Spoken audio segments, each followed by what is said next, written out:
Hello, and thank you for coming to the second podcast of Natives United.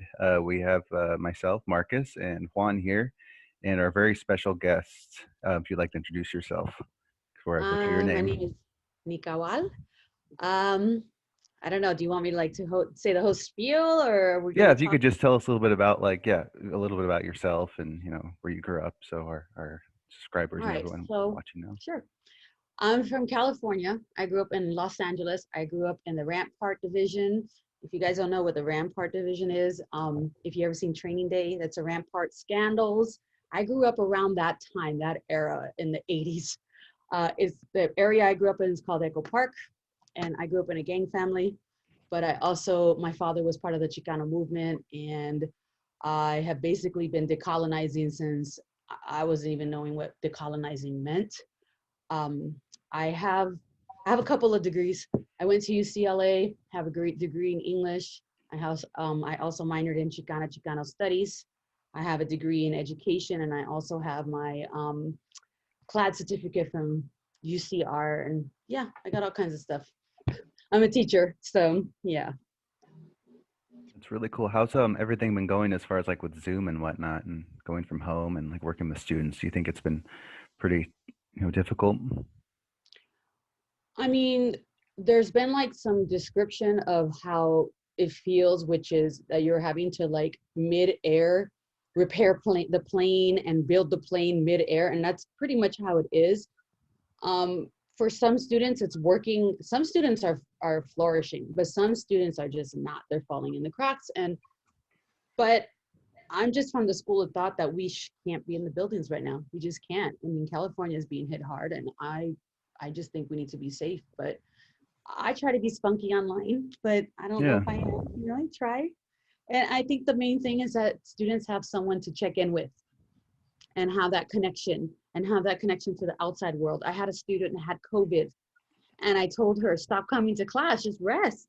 She says, no, but I'm bored. And she says, my mom has me in the room and I can't come out except to use the restroom. And I felt so bad for her. But Oh yeah, gosh, okay. Sounds pretty rough. tough. Yeah, I was going to ask, with the demographics of your schools, it mostly native, Mexican, Central, 95%. South, 95%. Oh my gosh, it's a Yeah. lot. I So guess you're that, in the right place to really have an impact and an influence on these students. Yeah, I actually brought Mecha to campus just a month and a half ago. And this school has been open since 1991. One of my best friends went to the school, and she was the first graduating class. And the area, and I don't want to put it on blast, but the area that I worked in was predominantly white. It was a KKK area, and it's changed as gentrification started happening in California and LA. It happened in San Francisco. That used to be a pretty diverse city, and now when you go there, it's like, what? It's really not. And that's happening now with LA. And slowly but surely, they're just kind of it's becoming a little more affluent and pushing all of the people, the working class out, and a lot of times that's people of color. And so they come out to the Inland Empire, and the demographics are changing. But my brother and sister also went to that school too, and they graduated in 2008. And I'm like, they didn't even have a mecha then, and I knew it was very brown, and they didn't have a mecha then either. So do you guys know what mecha is? maybe you Not could yeah, we're not too well versed. Well, I was never a part of Metro, but I was a big fan. It's a student empowerment group that you find a lot of times on campus. You'll find it in some of the high schools too, and it's geared towards the whole Chicanismo thought, and just gravitating to your indigenous roots and gravitating to Chicano empowerment. And it's really good for kids of color, especially brown kids, to go to that group and talk about what our communities, the issues our communities are facing. And the kids are amazing. And we've only had like a month, and they're blowing me away. So yeah. Oh, that's great. You were talking about sorry. Oh, I'm saying that's heartening to hear. So Yeah. Can you guys still hear me okay? yeah, Yeah. I said, okay, perfect. Um, you were talking about the demographics of San Francisco and whatnot and the changes that have been going on. Did you say that there's kind of a less like browning movement, like not as many people from, of Mexican, native descent that are in San Francisco. You talked about changes there because I know that there are a lot of Asian immigrants, and the Asian population of San Francisco is relatively big, the Bay Area. Or do you feel like there's more of an exodus of, Chicano native population that's maybe moving more south to LA? Or if you could go a little bit No, more detail into I that. would say I don't know. I don't have like statistics or Sure. like Yeah. when that happened, but I can tell you that when I went back in the day, because I used to be a 49er fan, and I used to go up there and watch games, and it was diverse, But now I feel like the diversity is happening like in Oakland and outside areas rather than in San Francisco. And Mm. that's actually starting to happen in LA as well. LA is becoming less diverse because they're gentrifying neighborhoods. So let me just say this. Where I grew up, Eco Parque, there's a famous movie called Mi Vida Loca. I don't know if you guys ever heard of it, because it was such a predominantly, I won't say that word, Chicano, almost gang life, a lot of gangs there. But for some of us, it wasn't a threat because we lived there, we felt protected, it was fine. You go there now and there's a lot of hipsters running around. It's completely changed, and the rents go up, and then people can't afford to be there anymore. So that's what happened in San Francisco. Is the rents go up, they gentrify, they like our culture, they go and they start to try to be amongst us, and then the rents go up because they're there, and then people have to move out. Mm. Yeah, I've heard the same thing with LA as well, like you were saying. And it's really sad too.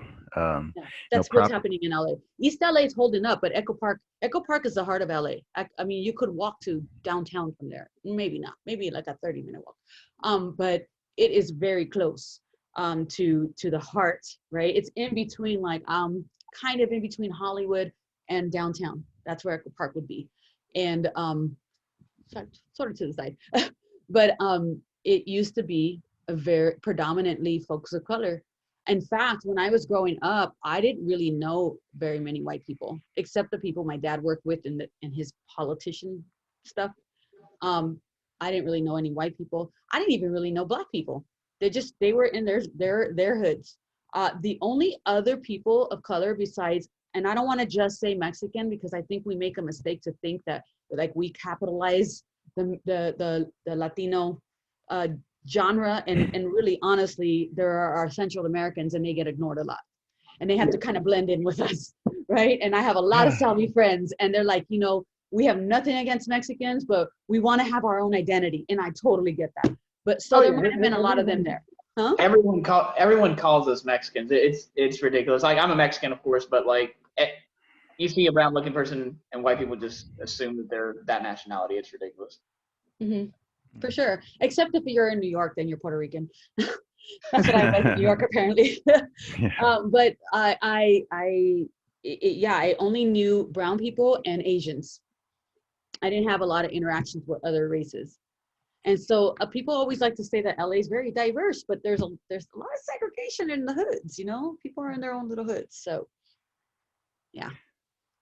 That's really interesting that you talk about that with segregation. I know, like being from the Midwest, I know cities such as St. Louis, there was also still a lot of racial segregation, which you see today, where a majority of African American population is situated in the city. A lot of the white population is in the suburbs, which deals with zoning and past issues with racism and whatnot. But I think it's getting better. Then going back to the representation with Mexicans, I do feel like people from Guatemala, Nicaragua, and like Central America are very much overlooked, and I can't even imagine it in Los Angeles. And to someone who's not of like South American, Central American descent, then they see everyone almost as Mexican. Then again, it is it's maybe hard to tell the difference because even when you go back into like pre-colonial times, you know Mexico, Guatemala, there weren't even like country names and borders. It was all tribes and whatnot. So people do, look similar in some ways or another. I mean, you could say the same thing, I guess, for people in North America, South America, all the way down to Argentina. Um, So that definitely plays a role. Were you going to add something, Juan? I thought you were going Oh to. no, I'm good. Okay, yeah. And then I was going to add something else. Oh, we're going to talk about colorism, um, which is very interesting because I did a lot of research on that. And just in the culture of Mexico and like Central American countries, along with South America, it's sad to see that there is more of a favor for lighter skinned natives, and it's not just from the upper Criollo white elite in Mexico and in these other South American countries. It's people that look like Juan and I that have been stuck in this mentality of believing that whiter is better, and They it's sad. call it when someone that's even darker toned um, favors the Spaniards, right? And favors that look more and favors that culture more. We call it napal en la frente. Yeah. So I don't know if you guys have seen. Sometimes I throw the memes in or Yeah. talking to a certain person. I'm like, napal en la frente. Oh Because yeah. yeah. So yeah, it's definitely a concern, right? And I don't know. Well, see, that I was called that by my cousins back when I was in high school. So because I grew up here in the South, I encountered a lot of racism in middle school and in high school. I was called wetback, I was called beaner, I was called taco, and so it made me really embarrassed. Jalapeno? Uh, Have you so got called jalapeno? I've gotten called jalapeno. I'm like, okay, well then I'm spicy. No. that, not so much that one, but yes, I've heard that one. Although I got the guy back pretty good. I think I called him like an out of shape like Peter Parker or something because he looked like that.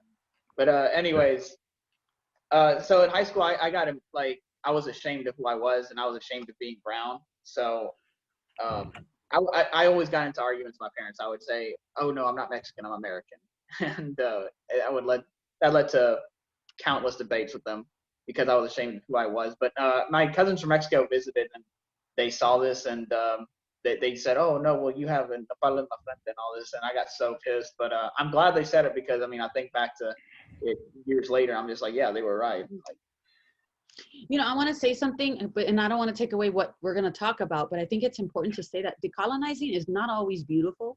It's not always that we're going to be, dancing around in our Mexica gear and like, feeling the spirits. It's not always that.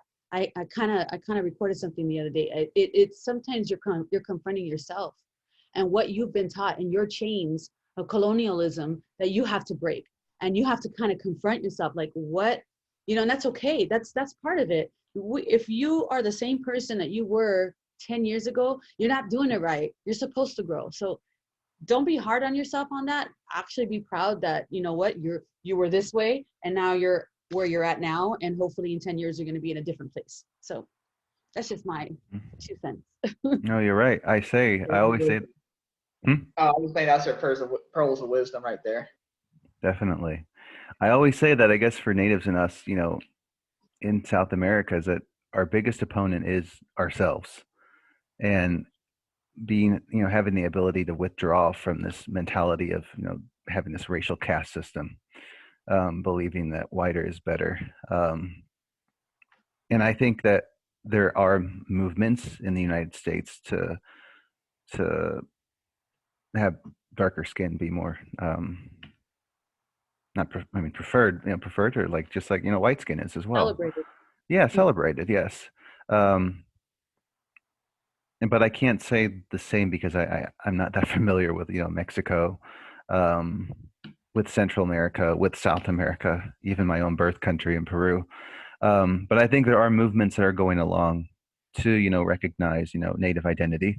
I think we talked about in our last podcast, Juan and I were talking about Yalitza and how there is like a push for Native beauty.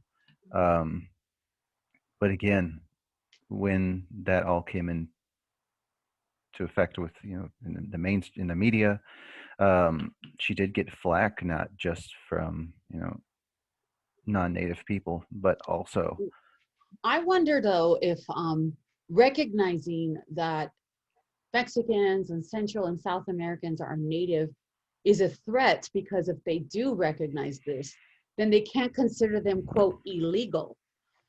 Because if they're native, how can they really be illegal? And see, that might be the issue.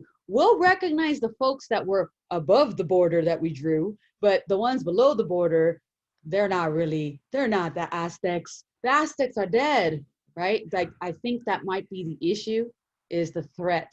And like, okay, then we can't consider them outsiders because they're not really outsiders.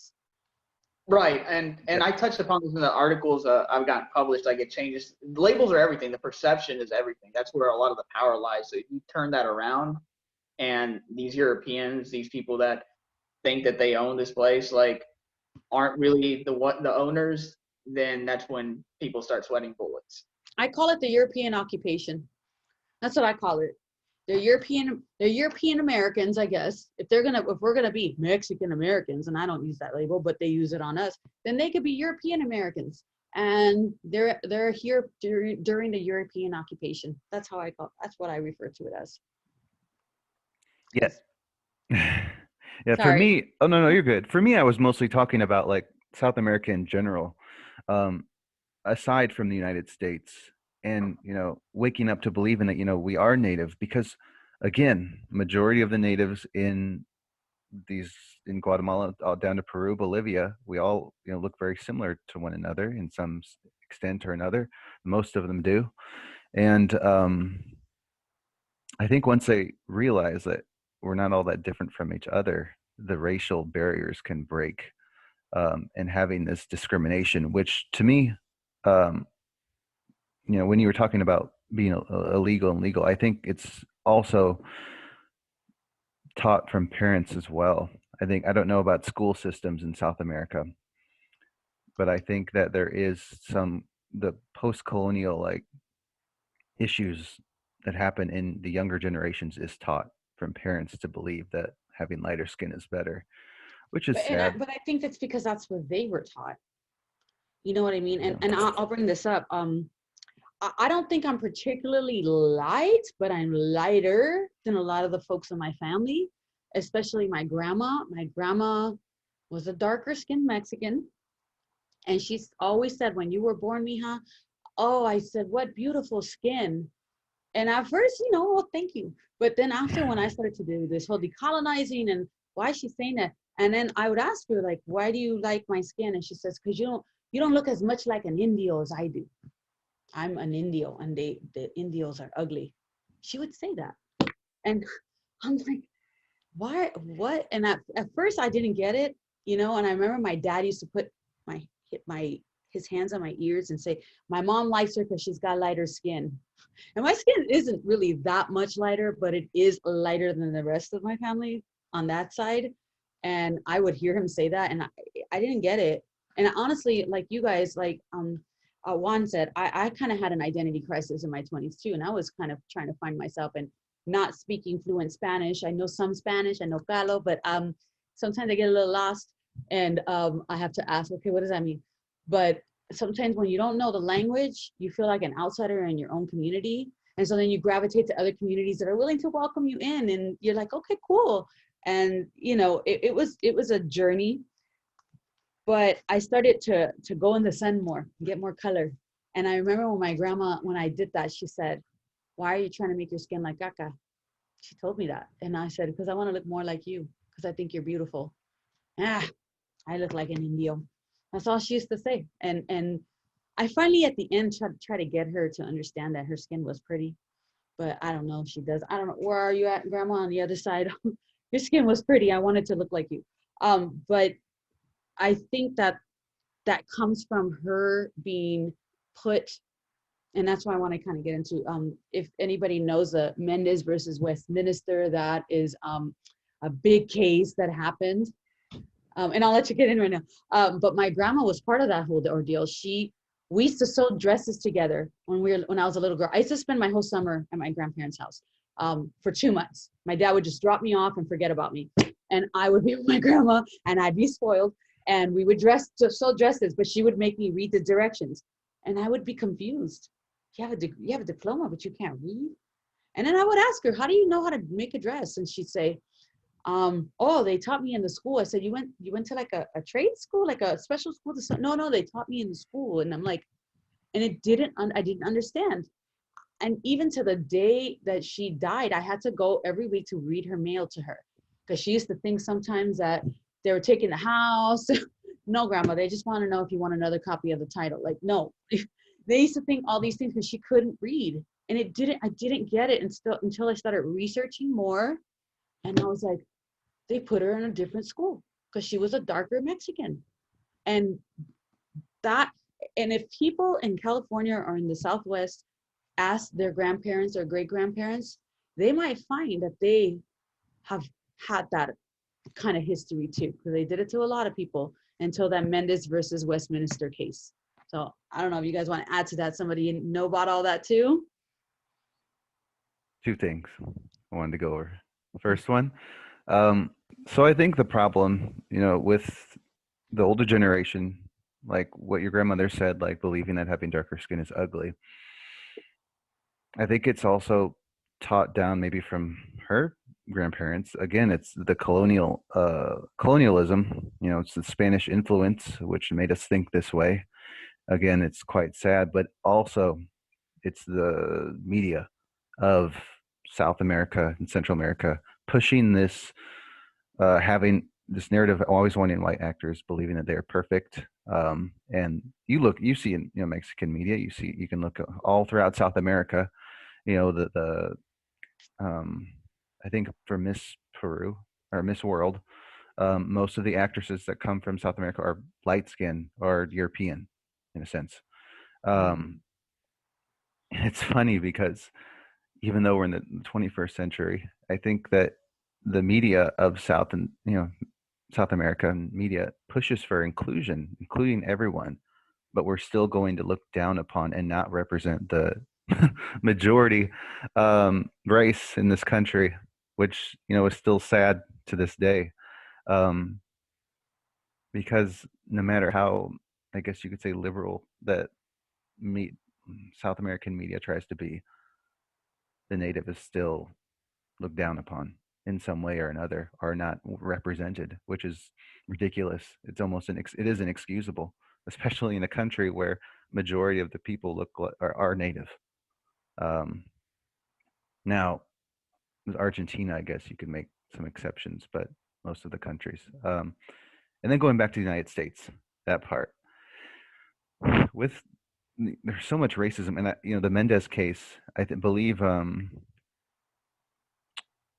think that the problem with that is that the thinking of the majority of white Americans in California, especially in the government, I think had this negative perception of people from Mexico, seeing them taking their jobs and their resources. I don't think people. I mean, they weren't. I don't think most people in the 1940s, 50s, 60s were as open-minded as we are now. One of the things they said was that the hygiene was an issue. Hygiene was an issue. That Mexicans were dirty. Yeah, see exactly. Now that's open-minded. Where I think we have came a long way, and there still is a lot more to go. But here's the funny thing: is that there's a lot of Juan and I talked about the sterilization of people from Mexico. People that were dark. Racial discrimination, mass deportation, was because they didn't want California to become, in their words, a Hispanic, majority state, um, or native. I'm calling it, but the government would call them Hispanics. Um, Well, I so think they fear reconquista. They don't want us to take over. And they violated the Treaty of Guadalupe and stole a lot of land from people. And they think that eventually one day people are going to come back and say, hey, man, you promised us something and then you took it from us. So yeah, there's that. yeah. So I think that's their major fear in the people of California, was that with more people, they're afraid that more people from South, from Mexico, from the border. They would take over all their jobs and, do all these terrible things. When in reality, most people from Mexico that were coming in during that time just wanted a job, meant no harm. But then again, a lot of media, there's a lot of propaganda in the 1950s, 60s, 70s that was against people of color. You can look at World War II, that with the Japanese Oh, in before the that. camps, and even before that as well. Yeah, I mean, the Mexican repatriation before that. exactly. Yeah. You're right. And even before that, and it's funny, the media has taken a 360 now. We're in 2021. I mean, obviously, we still see racial issues I going think on. surfacely, right? Surfacely. But Yeah, are we really getting anything in a deeper way? Like, I don't know. you're right. I still question it. Yeah, no. I question it too, of course. Um, But again, it's the reason I said it was funny is because now, like California is a majority of South American, Mexican states. They're the number one racial population there. So whatever fears that is over now that the Californian, American government had of the state being overrun by people that they feared. Mm-hmm. So were you going to add something, Juan? I thought you were trying to talk and I wasn't talking Oh, too much. just one thing, because like we mentioned the whole the Hispanic label and all that, and then how the government like now does that ever since the 60s. It's funny because their own historical figures like Thomas Jefferson referred to as domesticated Indians back in the 1800s, and following the Mexican American War, like John C. Calhoun, like the senator, opposed the Mexican, he incorporating Mexico as a complete territory following the war. He opposed that because he said that almost all the Mexicans were Indians, what he called us, and that this nation is a nation for the white race, not the Indian race. So I think it's just funny that it's like people forget that their own historical figures didn't consider us some magical new identity. It was pretty clear cut like 150 years ago what we were, but now it's like obscured, which is silly. Well, the whole Hispanic term was something that Nixon's administration came up with.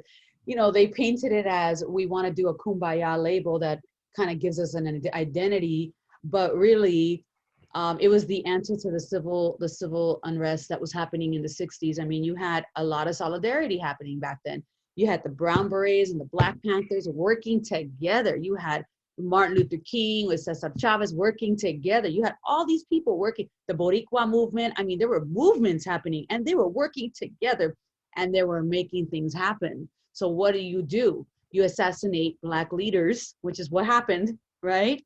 There's some Black leaders and that some Black Panther leaders that were assassinated, and then you come up with a word to help the brown folks assimilate.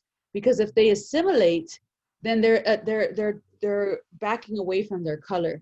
Now they're kind of, oh, we're in the fold now. So now they're gonna get away from the Black people, and then there it is, divide and conquer. You get what I'm saying? It's a divide and conquer tool. And then in the 80s, they're locking all our homies up, right? And if you go to prison, guess what happens in prison? If you separate into your race, so now the divide is even further. And so then you get into the 90s, and what was happening in the 90s in LA at least is all these race wars. Why? I mean, just in the 60s, there was a lot of solidarity, a lot of, like everybody joining up, but it was strategic.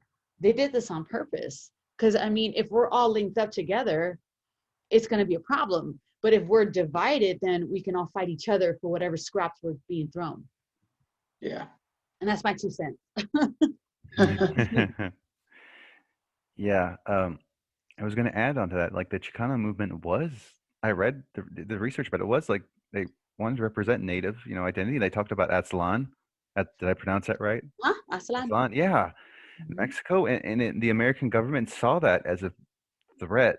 And it's funny, they actually like compared the Chicano movement to like German, like Nazis, like trying to take over Yeah, I the mean, U.S.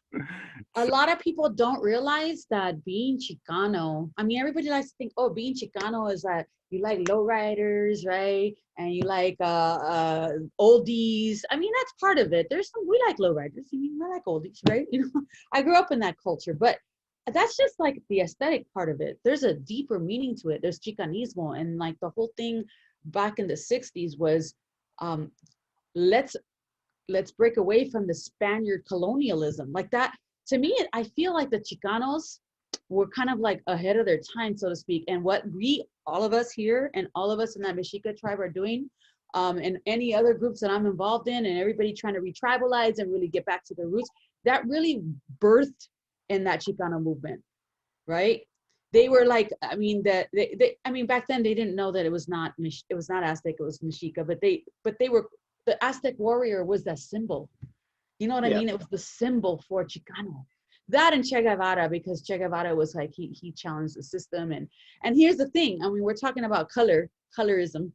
And Che Guevara, and I tell my sons, because my sons are really light, right? They're white pastors. I call them that. You're white pastors, and they get all mad, right? Because I'm teaching them how to be indigenous. So when you tell an indigenous child that they're white pastors, yeah, you are. And I try to teach them that the reason why you have to understand this is there's a privilege to that.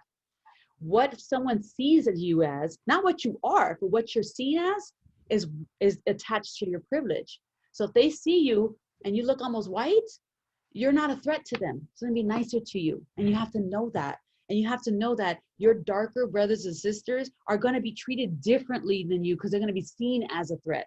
So what I teach them is that they weaponize their privilege.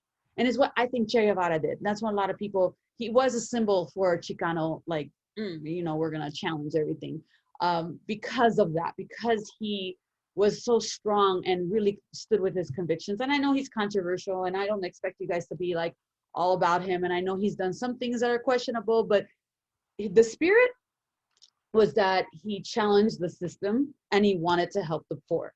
Ultimately, that's the spirit. And what I tell my kids is that he was whiter. He was lighter skinned. That fool ain't dark. He's lighter skinned. And yet when you talk to like Black folks, because my best friend, dad was a Black Panther, and he loved Che Guevara. So like darker skinned folks liked him because of what he stood for, and he weaponized his color. You get what I'm saying? And that's why I try to tell lighter skinned folks, you got to recognize you have that privilege. It's okay to recognize that, but use it. Yeah. So I think she did come from a Criollo family. I think his family, I don't know if they were Spanish or not, but I think they were European, which is funny. Two things about that. One is that the US government said for a Hispanic person, she is intelligent. It's racist to say that. But my question is, does the white, and I'm assuming back then it was mostly white Anglo thinking government, look at someone from South America that is Spanish Criollo as not white, not the same level of intelligence that they are, you know? So I do think that the government of the United States back then looked at fellow Europeans as such as like Spanish people below them in some extent. They threw them in their so-called, that they created, the Hispanic category. Well, there's probably some kind of caste system happening in Europe too. Like the Mediterranean people, That's true. they're white, but they're not Anglo, so they're not. So there's like that caste over there too. I mean, but they're still white, and over here they would be considered white. But for them, maybe if they're not, Anglo-Saxon, then they're not as cool. I don't know. Yeah, I don't know. Right? Yeah, it was weird. And the second thing was that one thing that I did some research on him about a year ago of Chi, because I was curious, because I always saw that, not always, but I would see that face sometimes and be like, who is that guy? And I finally looked up about him and his history, and I was like, wow. One thing that he did say that really caught my interest was that he said he went through all of South America and Central America, and he said that names and borders are all the same thing, and it's all people that are native that are suffering in some sort of colonial dystopian life, which is sad. It's depressing, and he wanted that changed. Again, like you said, Nicole, that he I don't stand for everything that he said, because I did read some things, but that part in But he particular. evolved from what he said. I know what you're referring to, but he evolved, and that's the name of the game, is that we evolve. You know, he had some of that colonial mindset and some of those stereotypes that he was taught. But then he changed and then still kind of helped, the causes, went to Africa and helped those people there. So, you gotta admire someone who's willing to say, I was once this way and now I'm thinking differently. That's part of decolonizing. Yeah. White people can decolonize too. What white people do is they reject their privilege. They reject or weaponize their privilege. That's what it means for a white person to decolonize. That's just me, Nicole, that says that. I'm not saying that everyone says that, but that I believe that decolonizing for them looks that way. That they acknowledge and either reject or weaponize it. Yeah, and I think that the people in the U.S. government in that time also could have decolonized and thought differently, but unfortunately they did not, and probably to this day some do not. Which goes back to them viewing Chi as a giant threat, and I think that back then people in the American government looked at communism almost as something, not only as a threat, but like as a non-white threat as well, because there is a lot of political interference from the American government in Guatemala and Central America. They supported all these very conservative, fascist dictators, which They caused like a installed lot some of. of them. They did, yeah, with the American Fruit Company. Come on, man. I mean, I know. I mean, I could go more in depth, but I don't want to take up too much time. Yeah, they installed these, fascist dictators. That, and it was just the movement that started it was like farmers and poor people that wanted like living wages and wanted a better life for themselves. I mean, they were tired of living this poor system, which is, and they raged against it, and it. Because of the American interference and military intervention, that didn't happen, and a lot of natives died, really terrible deaths. Guatemala, El Salvador, Nicaragua. So I think that the U.S. government back then, and maybe now, look at those three particular countries as its own like backyard. They do, as their own little playground. So it's hard, and I think that eventually there will be some sort of change maybe within the government where we realize that our government shouldn't interfere in like countries' issues so much, because it just causes a lot more death. But that might take some time. I mean, okay, I'm sorry, go ahead. Oh, sorry. I was gonna say, that time, like the 50s and 60s that we touched upon, when they, slapped this Hispanic label on all of us. They also, around that time, were gonna terminate all of the Indian tribes here in the continental U.S. They were gonna do away with every single last one of them. And then the American Indians had like a huge movement to stop that, and they garnered enough public support to stop that as well. So it's funny that all this was happening around the same time. They were really trying to go out there and stomp everybody down. All the people of color, all of them. They just we were just all way too friendly. That's the thing. If you're all friendly with each other, then it's a threat, right? So yeah, definitely. I mean, and call Fidel Castro what you want, but I mean, he stood up to the bullies. You know what I mean? Like, he stood up and he held his ground. And I don't stand for everything the dude did, but you got to kind of admire a little island in the Caribbean saying, no, we're going to do it our way, and you're not going to interfere, and you're not going to install what you want. And you gotta admire that. And I know how controversial this is, and I know you're gonna be like, this is my podcast, but I'm just saying that's kind of where I'm at with that. Morales, an indigenous president in Bolivia, and they had a problem with him too. Chavez, they had a problem with him too. These were all people that the natives voted in, and Exactly. the U.S. didn't approve of. I wonder that, because the U.S. government and its media outlets very much prefer the terms Latino, Hispanic. They love throwing us in this. No, Hispanic more than even Latino. Hispanic, yeah, Latino, Hispanic, and then I'm sure they're in favor of mestizo too in Central and South America. And I don't really hear mestizo as much. It's just becoming, do we still use this word kind of conversation? And then now it's becoming like a back and forth. It was never a thing for us, at least where I come. Like, mestizo. Like to me, that was old school back in like 200 years ago kind of thing. See, that's interesting because I've talked to my parents. I'm like, do you guys consider yourselves mestizo? Do you call you? And they say no, that they just call themselves Mexican. But every time I get online, like on Mexica or all the naysayers try to revive this like outdated caste label. I'm like, and then there's other people that say, oh, I've never heard mestizo ever used. Like there was actually somebody that commented on Mexica that lives in Mexico City. He's like, we don't even call ourselves mestizo here in Mexico City. So I don't even know where the hell these people are trying to, why they're even saying it or why they're even trying to revive it. But I'll tell you what, there was a student that called themselves mestizo, but I think maybe there's this whole thing is that you don't want to step, and it's endearing. You don't want to step on the full-blooded or the almost full-blooded, those in the tribes. You don't want to step on their toes. It's almost like you want to preserve them and they deserve that preservation. And I think that's endearing. I think that's kind of like, okay, cool. I get why folks would not, because I have some, for lack of a better term, woke ass friends that are like, they don't really refer to themselves as indigenous and they're darker than me. And I'm like, why not? You know, you're indigenous. But they'll say like they're mixed. They don't say mestizo, but they'll say like they're mixed.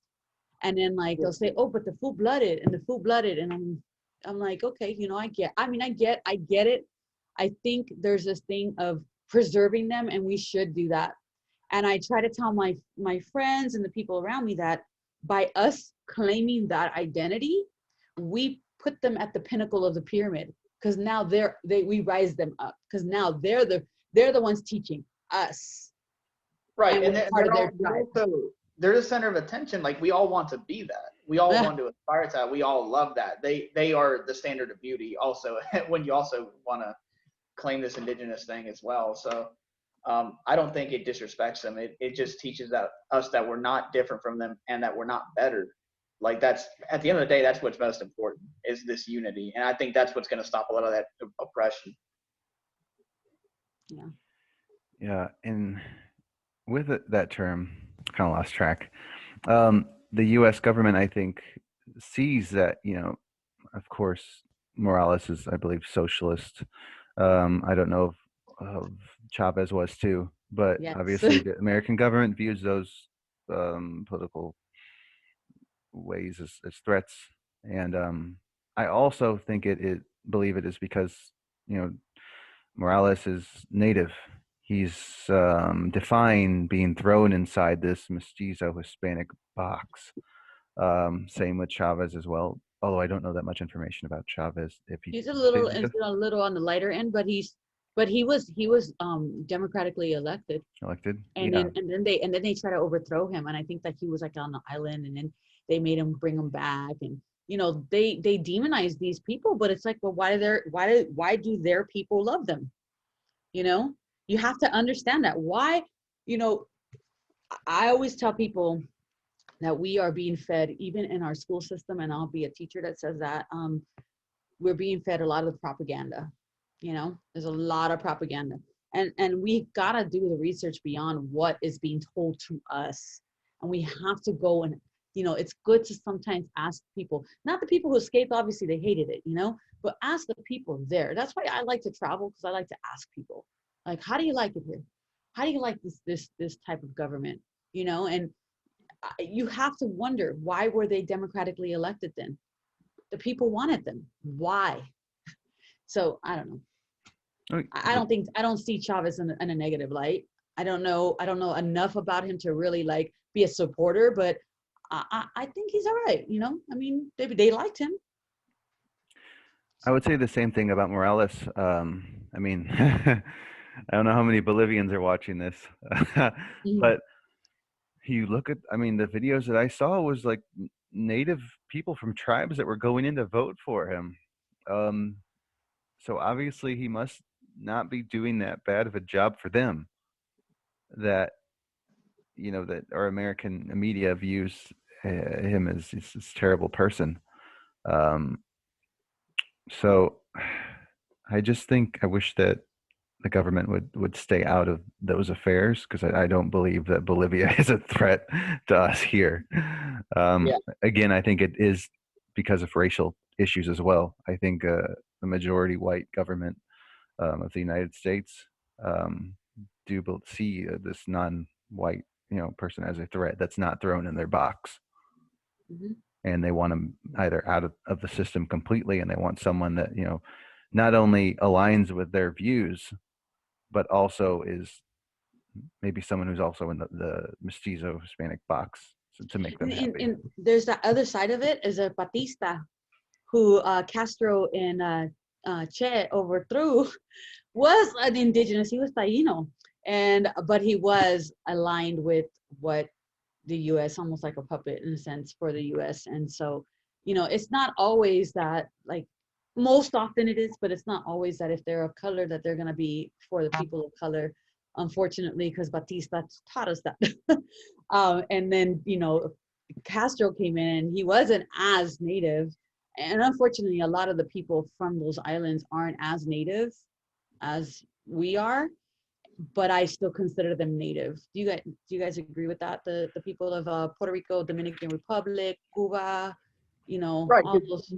You have to have like a nuanced understanding of the history and what happened to them. A lot of more of them were wiped out. So to just completely not acknowledge what's left you're just completing that genocide. Yeah. Yeah. And a lot of the northern, I don't want to say northern natives, because Mexico is North America too. But I would say the U.S. natives, they're really against Columbus. But Columbus never stepped foot here. He killed off or abused and whatever the Tainos, which shows that there is a camaraderie, right? A camaraderie. I always say that wrong. Camaraderie amongst all of us, because they're not saying, hey, we don't like what he did to us. They're saying, hey, we don't like what he did to natives, even if the natives on the island. So that's all of us as a little clan. We're a little posse. So I to separate us and say, well, those are the ones that are legal and these ones are okay, and we'll give them a little bit of a reservation. I mean, it leaves a bad taste in the mouth. A lot of them do see us as natives. My biological father, Tony, was talking. He says that he went up to like South or North Dakota to do some work, and that the natives there actually, so Tony and his friends went up there and they were working, and a lot of the natives and the native women liked them, so they would get with them.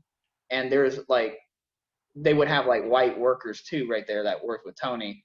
And a lot of the natives didn't want to have anything to do with the white workers. And one of the white workers got mad and is like, so what's the deal? He asked like one of those Dakotan natives, and he told them, it's like, the Mexicans are the same thing as us. It's like, and you guys are completely different. That's why we don't like you. So I thought that was kind of funny that he actually said that. So. They're starting to. There was a time where there was like, oh, well, we are the natives that are registered. I've heard that before too. We're registered. We're recognized. Okay, good for you. We're not. I mean, we're even more oppressed. They were literally going to terminate all those tribes in the 60s. So it's like, you're registered and you're recognized only at a whim. It doesn't make you more legitimate. Yeah. No, yeah. And now when I talk to natives up here, they're all about like, hey, you guys need to start, accepting what you are, which is one of us too. So, and I'm talking about real natives. I'm not talking about the 6,300% Cherokee princesses. I'm not talking. I'm talking about like the real people from the tribes, right? That are real people. Yeah, I get a lot of these Cherokee princesses that are gatekeeping. I have one, I was actually gatekeeping a Mexican, straight up darker Mexican girl, and saying, oh, you shouldn't burn sage. You're not supposed to. Don't culturally appropriate my culture. And the girl was blonde, blue eyes. And I'm not saying that blonde, blue eyes can't be native, but you can't gatekeep like that. I think you kind of have to sit back and say, hey, what do you like, teach them how it is to be a part of that culture. Right. Like, yeah, if they're more native than you have no business trying to gatekeep anything. Yeah. I know this one native woman, her name's Phoenix. She's part of the Apache tribe, and she's like full-blooded. She's like the whole deal. I mentioned her in the last podcast, but she sees us the same thing, like as the same thing as her, like completely embraces us. And I love that about her. And she says that being a mestizo is a cop-out, so she's completely on board. Yeah. So my issue with that is I think that this whole cultural appropriation, there has to be a certain line that needs to be crossed, because I think people are taking this insanely too far. Like, it's extreme to the point where it's pissing people of these different cultures off, you know? Um, so I do have a problem with that, like going too far on this, because it's just ridiculous. That's me though. Um, and I wanted Yeah. to add on with Columbus is the problem I have, the really big problem I think is like people in the US look at, if you disagree with like Columbus is here, if you want to celebrate, Indigenous Peoples Day, a lot of Americans will be like, you're anti-American, you Or you're don't like your, anti-Italian. That's the one I'm hearing a lot. yeah, or you're anti-European or anti-white or something. I'm like, no, that's not it. Columbus wasn't here in the United States. The British came here and, brought their people over, from the UK, and like other Europeans came here too. My problem is how Columbus arrived here through Central America, entering the Dominican Republic and the Caribbean, and his treatment with the natives there. His whole plan was to enslave as many and take them back to Europe, to live some sort of hellish life as slaves, which is even more terrible. What they did to children, to people there, it is truly insane. I read a book about Columbus, and a lot of it was written by Bartholomew de las Casas, who was like the Mm-hmm. priest De there, la and he Casas, yeah. and he went in massive detail about what happened, and it's disgusting. It's terrible. Um, and then you'll have people be like, well, how do you know he was telling the truth? I'm like, oh, come on, seriously? Like, Have you guys seen, and I can't say it in Spanish, so all my Spanish speakers out there, don't be mad at me. But it's called Even the Rain in English. It is with Gael Garcia Bernal, and I love him. My son is named Gael after him, and it is a really good movie that kind of depicts what happened. And Bartolomé de la Casas is actually mentioned, and it shows what happened to the natives and the Tainos, and it also mirrors what's happening to them now, because they're making a movie and they're marrying, like this whole struggle. And I just want to share something. So I taught in the South Bronx for first 4 years of my career. I sucked as a teacher. I totally sucked. I did not know what I was doing. I had no strength in the classroom. I mean, it was just hard, because those kids, you have to have thick skin and you have to be strong. And I was a new teacher, and I was always smiling because I'm from California. And I didn't, I didn't find myself then. But one thing I'm really proud of is that I got thrown in the mix to teach 10th grade.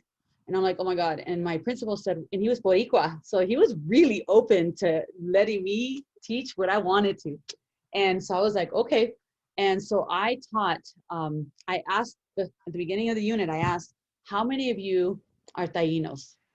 And I think we had like 2 or 3 black kids, 1 white kid, and the rest are brown, right? Puerto Rican, Dominican, whatever. How many of you are Tainos? 1 person maybe raised their hand. And so then we went in this whole unit. We read Bartolomé I forget his name now, de la Casas. We read an article that he put out, what the brutality was. We read another book. I forget what the name was. We were reading different things. Was it The Brief Wondrous Life of Oscar Wilde? I had to get parent permission to let them, Juno Diaz. I had to get parent permission to let the kids read it because there's a lot of cussing. And then we also watched Even the Rain. And I had to get parent permission also because there's a lot of pinche, right? And so the kids, I kind of feel like I remember looking at them, and a lot of them had tears in their eyes and really felt it. And at the end of the unit, I said, how many of you are Tainos? And almost all of them raised their hand, because they realized that they were those people. Those are their people. They are Taino people. They are natives, and I felt really proud of that. I sucked otherwise as a freaking teacher, but that was a really beautiful moment. I'm sure my students, because I'll probably post this on my Facebook, and they're going to say, and I have a lot of them still, and they're going to be like, I remember that. But I felt good about that. And I felt good about teaching them who they are. And I think that's important. And the Tainos don't, some of them know. That's why they have that term Boricua. That term is a reclaim of your Taino culture. Boriquen, Boricua. So when they call themselves Boricua, they're basically saying what Chicanos are saying. When we say we're Chicano, we're saying we embrace our Indígena roots. When they say the Boricua, they're saying the same thing. So yeah, that's my spiel. But I appreciated what I did in that realm. Yeah, I'm glad you did that. I'm extremely glad. I had a really good principal for that moment. And I'm sorry, could you say what grade that was again? 10th grade. 10th grade. Mm-hmm. Oh. And like I said, I had no idea what I was going to do as a teacher, but I was like, okay, do what I can. I'm much better now. Yeah. And you were teaching middle school, elementary school at all at one point, or no, always? The school I worked at in the South Bronx, it was the 6th through 12th. And I think I did 6th grade for a semester or so. And then they moved me all the way into the high school, and I have not looked back. I love high school. I feel like those kids get my quirkiness. I like hip hop like they do. I like rock like they do, you know, and I feel like we can vibe better where, you know, I don't know. I mean, I kind of like young kids, but I feel like I'm just, you know, I don't know. That's high school's my thing. I want to wake kids up. I want to get them to college or to trade school or figuring out what they want in their lives. And I want to wake kids up to figuring out what they can do to contribute to society. That's my whole thing. I don't want to be that teacher that just gives them some skills and sends them on their way. My thing is to get these kids to wake up, figure out what they're going to do in this life. How are they going to contribute to our movement? How are they going to contribute to themselves? How are they going to find themselves? Because part of decolonizing is also finding who you are underneath that colonial trap, right? It's just taking all the layers of the onion layers off and then finding your true self. And so I think that's where happiness comes from. I admire that you do all that work. Huh? Oh, I said, I admire that you do all that work. That's really great. Thank Yeah, you. because she's actually doing it and having an impact every day, as opposed to just writing an article and just throwing it out there and hoping. Well, I want to write an article too. You need to help me get that published because I like writing and I want to get my voice out there too, and that helps as well. I think there's various ways of helping in the community. I just, you know, I was going to be a lawyer, actually. By the way, I was going to be a foster care lawyer. And when I started substitute teaching, I felt like I wanted to get into that field, and you know, and also I was really inspired by my dad's teacher. His name is Sal Castro. He's very famous in the Chicano movement, and that guy like single-handedly helped my dad change his life, and and he's like the reason I became a teacher. Oh, I wanted to be like him. Yeah, in the YouTube video that I watched, it talked a lot about him too in the movement. He was my dad's teacher. Wow, that's crazy. Small world. I guess it must be so different, I think, for us. I mean, I can't speak for everyone, but natives in the Midwest, growing up in Chicago, in these small rural areas, it's very interesting because you have like Iowa, Minnesota, Missouri, Illinois in particular, where you have these small little towns where there's a lot of meat packing plants, and a lot of them are ran by people from Mexico, Central America, and I have to wonder how they carve out their identity there.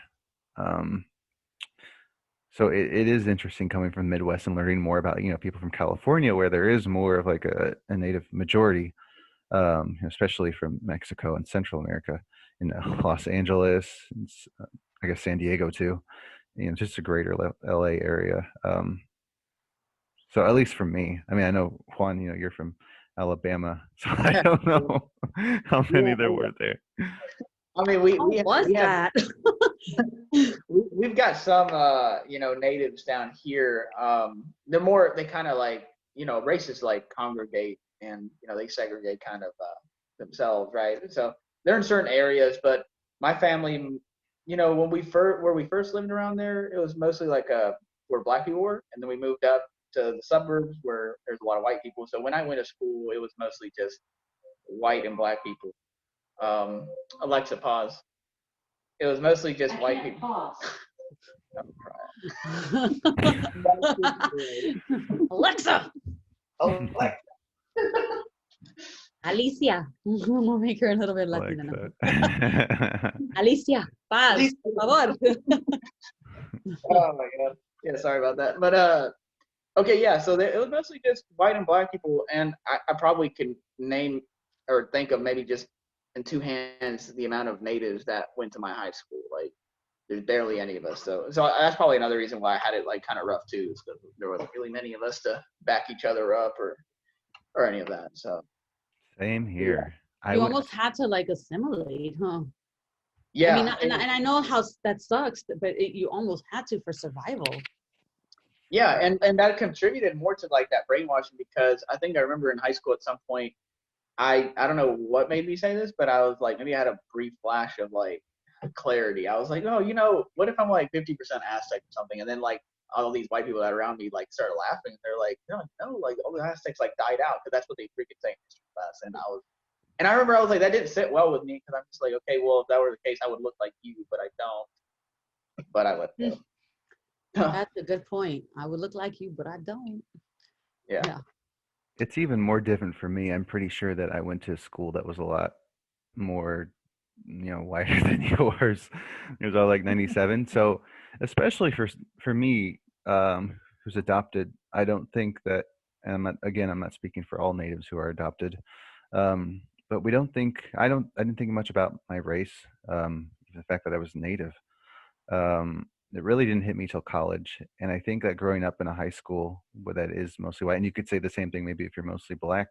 I mean, if you're in a mostly black high school, that you just kind of assimilate yourself into the majority of the students that happen to be white, and when you're in that majority, you just don't think much because I think that I'm trying to think. There was only like one other student in my high school that was, I think she was half native, and that was about it. Well, yeah. So it's definitely different growing up in certain parts of the U.S. where there's not many people around that look like you. Um, I found it a culture shock when I went to Ocala, Florida. I went from LA. I lived on Melrose, right? Yeah, I'll say that there was a little bit of a comfort that there's a lot of my people there, but me being tall and not speaking Spanish as well, then I kind of was looked at as like a gabacha, gringa, like, oh, you're bocha, you know. And then but I always felt like a little bit of comfort because I come from a very Mexican family, like very Mexican, and I have ties to Mexico. I've been to Mexico, and then I go to Ocala. Ugh. You guys have heard of Ocala? It's very south. I would say it's similar to like Alabama. Um, I saw Confederate flags all over the place. And then I was asked if I was legal. And I Oh, was asked if I understood English. And like I think I told you guys in a ouch. private conversation, I was laughed at when I said I have a degree in it from UCLA. And I was just like, it was a culture shock for me because I was just like, oh my God. So I can only imagine what you guys had went through when I only went through that for a year. You know what I mean? And I didn't like it. I wanted out. I was like, I'm out. Can we at least go to Miami? Shoot. Like, I want to at least go blend in with the Cubans. I mean, this is just not, or Orlando with the Puerto Ricans. I can't do this up here. Like, it was just really hard. I Yeah, think the first time somebody asked me if I had a green card, I was like 12, I think, and it was in middle school. Yeah, Mm, that was the first time I think. yeah. that's interesting. I guess for me, like I was really close with a lot of my friends growing up, in high school, middle school. I can't say I went through racism that much. I think the main things that I remember is when I was a kid, I was in McDonald's and I was in that little like play area, and this like mom who was white came up to me and she was like, "Hey," and she started yelling at me, and she was like saying, I guess I did something to her daughter, like threw a ball at her or something, and she was like yelling in my face, and I was like crying and everything. I was only like 3 or 4 years old, and then she said like, "Oh, you're actually not the kid that I was talking about. There's a kid that looked like you, but it was another area. So can you maybe try and find that kid or something?" Because her daughter said she had the wrong person. And I was like, wow, Mm. seriously. So just like, I barely remember that. I don't know how I still remember that. I guess maybe it was probably a traumatic experience for me as a kid, then. But again, like as a teenager growing up in a mostly white high school, I didn't really experience racism as much, or I just was really ignorant of it, and I doesn't know. But You might have and not and found it to be so regular in a sense. hmm So like, oh, this is just the way life is. I think a lot of like when I've asked my students, because one of the assignments was them to do in our chat for them to talk about their experience or someone they know that experienced racism. And most of them are like, I've never experienced it before. And I'm like, come on. But you yeah, don't know it sometimes. You don't know that someone says something to you or allows somebody else to do something and not you, or, you just don't see it. But if you're not hypersensitive, so to speak, to it, you're not going to know it. You're just going to think hmm that's just the way it is. Oh yeah, and some of it's just microaggressions. Like the one I run That's into a lot. racism. Yeah, the one I run into a lot is like, oh, you speak English with no accent, and I'm just like, why the fuck are you saying that to me? You know what I run into a lot at work? Um, can you call the parent because the parent's Spanish speaking? And then and it'll be like in a group email, and I'm like, I don't want to let everyone in the world know that I'm one of those Mexicans that are not fluent in Spanish. I can get by in a conversation and listen, but I can't call a parent and be fluent. That's school business. I can't do that, and it's happened to me quite often where they assume that I should be able to call a parent, or they assume, or can you translate for us? And they'll put me on the spot, and I'm like, did you ask me if I could? Like before we're in front of the parent. Now the parent's gonna know I don't know Spanish. Like I don't want that because that's hard. You want to sometimes feel like there's that bridge with each other, and so I can get away with listening to the conversation, kind of understanding it. But once I have to actually translate something, that makes it hard, and they blast me a lot. I don't like it. yeah, There's like a huge like crisis with like knowing Spanish or not knowing Spanish. So like my father Tony, he's up in Colorado, right? So he goes to this gas station and he goes back out of his truck because he's needing to fill up, right? And there's this like native lady standing right there, and he starts talking to her in English because he says that up there, like if you speak to the natives up there like in Spanish, that like they resent it, they reject it, they hate being associated with any of that. They want to be white. So they won't talk to you in Spanish. They'll respond in English. So he started speaking to her in English, like how normally, because that's the only thing they respond to. And she called him a pinche indio pata rojada. Like, so that literally means like you're a freaking Indio, and like you're trying to be like better. You're like trying to speak Hey, do you English. Like, speak Spanish? Because that was good. yeah, I do speak it. Yeah. I was like, hey, you got an accent. Yeah. No, I can speak it. I don't sound as good as my parents, but they taught me that first. But yeah, so he said that, and like he was really mad. So he like called her like a pinche India too. Like that's where like the self hatred kind of racism insults go in, because it's like why is that an insult, and why are you gonna call him like a freaking India for speaking to you in English? But it's like, you see, most of them want to be spoken to in English, but she wanted to be spoken to in Spanish. So it's like there's this huge crisis in what language do these people want to be spoken to, because you piss off people left and right. Like it's ridiculous. This whole, if you don't speak Spanish, then you're somehow not Native or Mexican or the other nationality. But then it's like, I don't know. It's ridiculous. It's confusing. Yeah, definitely. I th- Language it totally separates us, and the funny thing is that we embrace Spanish like if it's our own and it's not even our mother tongue. It's like, come on, man. It's their Right. language. Right, like she's acting all like hateful because he spoke to her in English, and it's like, what indigenous language does she speak? I'm gonna bet $100 none. So Yeah. yeah, I think for me, because like I went to a pretty affluent high school, and people were very, I think for the most part, pretty open-minded.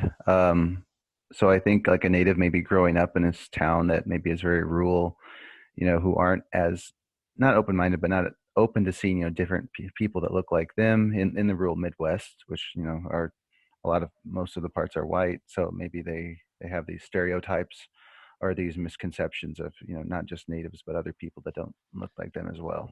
Yeah, but I'm wondering if they kind of looked at you as like wow, ooh, he's native. You know what I mean?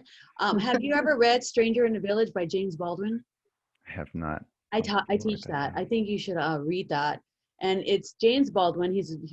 I know you guys know who he is. He's a famous Black author, and he goes to the Swiss town, and there's the first time they ever see a Black man, and they treat him in like this wonder. So maybe there's a little bit of that. Like it's just like kind of like, oh, you're so different, exotic, right? So, I mean, I would think about it, like were they really open to me, or were they really just in wonder of what I was? It could, I think, because like I grew up with all of them from kindergarten till 12th grade. And maybe, yeah. So I think it's interesting. But they just kind of look at me as, someone that's not so different. I think when you're with someone for that long, but what you said also could be it too. Maybe if I like went to a different school, like a transfer or something. But on that note, I think we are over an hour. Are we not? Yeah, that timer went off like a long while ago. So before we wrap up, did you have anything else you want to talk about with us, Nico? Well, I hope I pronounced it. I butchered No, it. bro, I'm gonna like stay on forever if I do that. So no. I'm a talker.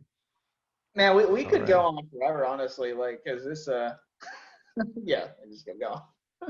Yeah, I guess I did have one final question for you. Living in Illinois, at least from the Midwest, we look at California as a state very almost foreign to us.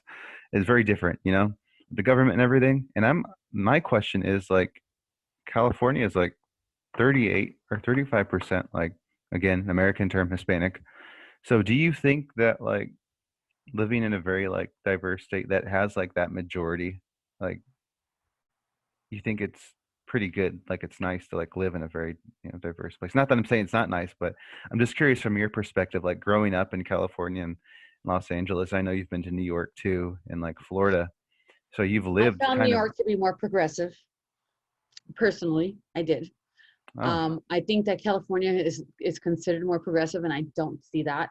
I think that there's a lot of racism here that people don't realize.